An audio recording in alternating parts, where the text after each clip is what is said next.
Hello and welcome to part 2 of a video about gender and crime.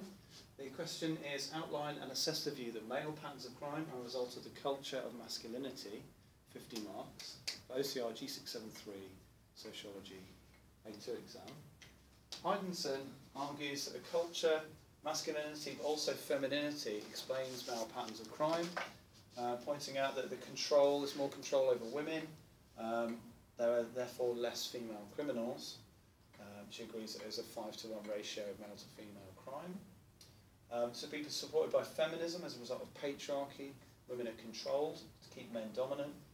Interactionists would support the idea that because of labelling, women are afraid of behaving outside of the culture of being feminine for fear of being labelled in a negative way.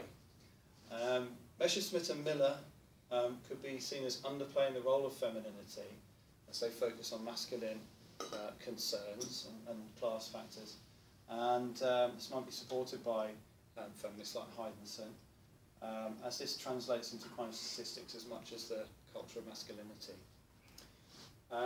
There's also the issue of the fear of unemployment, educational underachievement in a post-industrial or deindustrialised society in the contemporary UK, where males' patterns of crime might be explained because they feel emasculated, or there's a crisis in masculinity, according to Martin Mackengale. Winlow's study of bouncers in northeast of England show that there's an informal economy, crime including drug dealing and other ways of making money through physical prowess, toughness, bodybuilding, muscles. This could explain patterns of crime based on a culture of masculinity in a changing economic and social context, which suggests that it's not only the culture of masculinity, but also the changing social context in which these types of masculinity are achieved.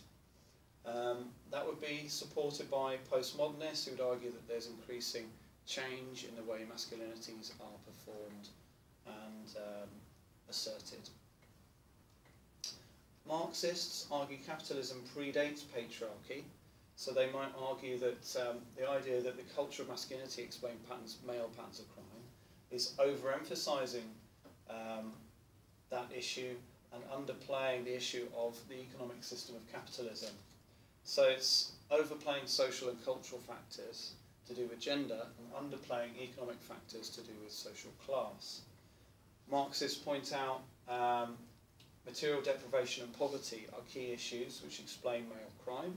For example, if 80% of offenders are male, we can also say the majority are drawn from a working class background. Feminists, therefore, could be seen as overplaying the culture of masculinity and underplaying the economy.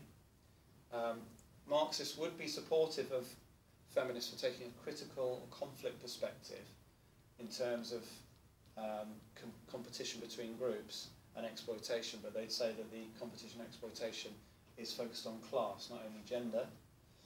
Neo-Marxists, such as Taylor, Walton and Young, argue that we need to take a fully social theory of deviance, and so, for example, in Stuart Hall's Policing the Crisis, young black males from urban areas, like in Brixton, there were moral panics about mugging.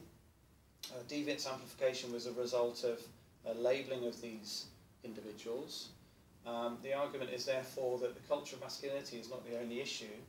The feminists underplay the range of social characteristics which explain male patterns and trends in crime and deviance. We need to also look at race. We need to look at the culture of race and why that explains the labelling of young black males. We need to look at age.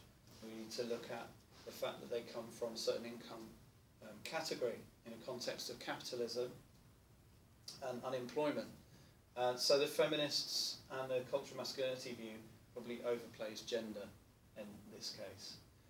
I'm going to look to do perhaps one more video on this topic. If you have any questions, email daniel_butcher@hotmail.co.uk. Does that make sense?